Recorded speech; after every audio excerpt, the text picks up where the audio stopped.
नमस्कार, मैं हूं दिव्या तिवारी और आप देख रहे हैं फोकस भारत। मुख्यमंत्री योगी आदित्यनाथ ने गुरुवार को महाकुंभ नगर में डिजिटल मीडिया सेंटर का भी उद्घाटन किया। उन्होंने मीडिया सेंटर का अवलोकन भी किया और सूचना एवं जनसंपर्क विभाग द्वारा मीडिया सेंटर में उपलब्ध कराई जा रही सुविधाओं की सराहना की। उन्होंने कहा कि वो डिजिटल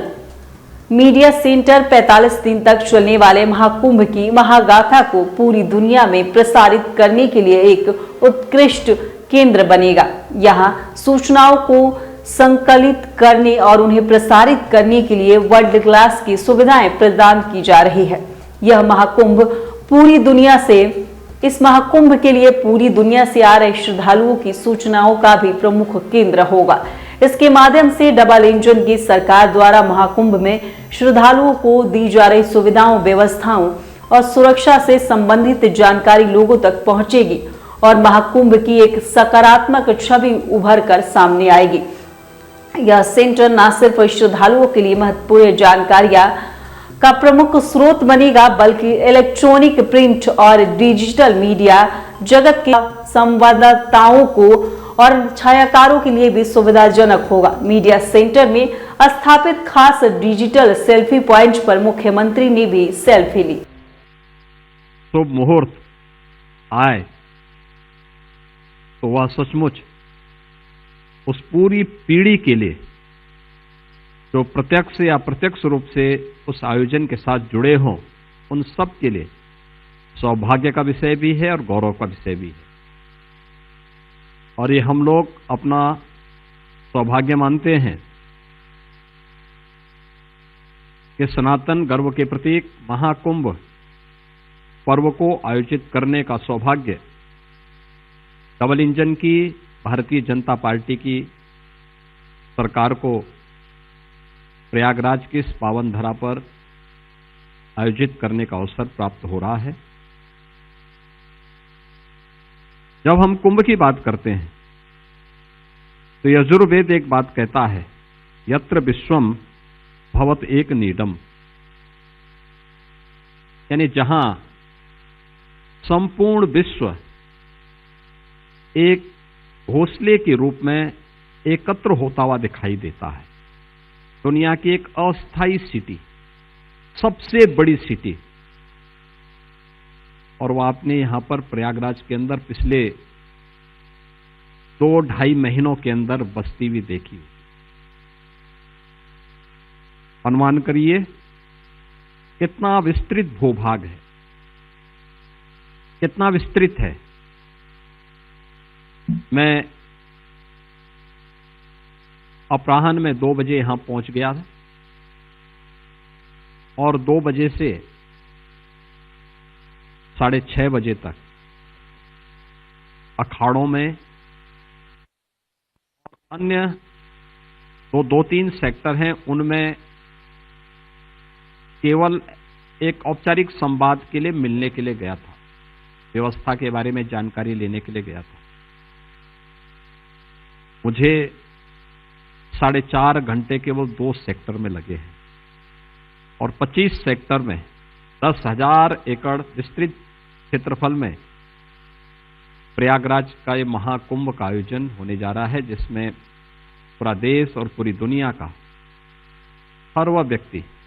जो सनातन धर्म के प्रति, भारत और भारतीयता के प्रति सम्मान और गौरव की अनुभूति करता है, वह इस आयोजन का साक्षी बनने जा रहा है। इस पूरे आयोजन के लिए केंद्र और राज्य सरकार ने अब तक जो व्यवस्थाएं की हैं, आपने देखा होगा कि आदरणीय प्रधानमंत्री जी 13 दिसंबर को यहां पर आकर के कुंभ आयोजन के साथ ही,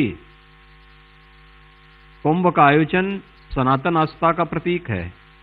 भारत की आस्था का प्रतीक है। इस आयोजन को पूरी भव्य रूप से आयोजित करने के लिए डबल इंजन की सरकार ने जो इंफ्रास्ट्रक्चर प्रयागराज के लिए दिया, उन सब को उद्घाटन करने के लिए आदरणीय प्रधानमंत्री जी का मार्गदर्शन और उनका आशीर्वाद यहाँ प्राप्त हुआ था और एक प्रकार की औपचारिक शुरुआत उन्होंने उस दौरान की थी, संगम नोच पर पूजा करके। ये सभी कार्य श्रद्धालुओं के लिए अब समर्पित है। उन कार्यक्रमों के साथ आपने देखा होगा कि कैसे आस्था के इस महासमागम को हम सिटी डेवलपमेंट प्लान के साथ भी जोड़ सकते हैं। प्रयागराज के अंदर 2019 के कुंभ के दौरान भी इंफ्रास्ट्रक्चर का कार्य पहली बार लोगों को देखने को अवसर प्राप्त हुआ होगा, और जितना कार्य 2019 में हुआ उससे दोगुने से अधिक कार्य 2025 के महाकुंभ के पूर्व प्रयागराज सिटी के लिए भी, और महाकुंभ का वह क्षेत्र जहां पर अस्थायी सिटी बसी है, उन सब जगहों पर भी कार्य व्यवस्थित रूप से आगे बढ़ते हुए दिखाई दिए। और आज महाकुंभ के बहाने प्रयागराज का भी कायाकल्प हुआ है और प्रयागराज कुंभ भी अपने दिव्य और भव्य रूप में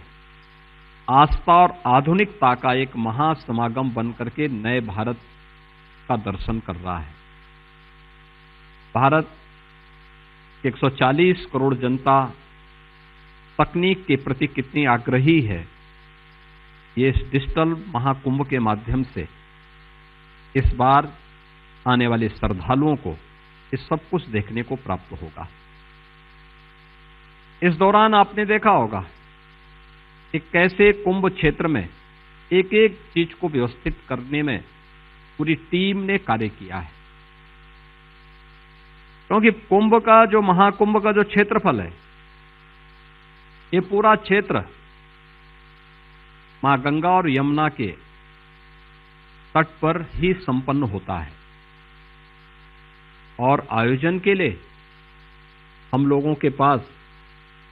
दिसंबर तक का समय होता है। उससे पहले एक माह अधिक तक काफी बरसात थी, यानी जो बरसात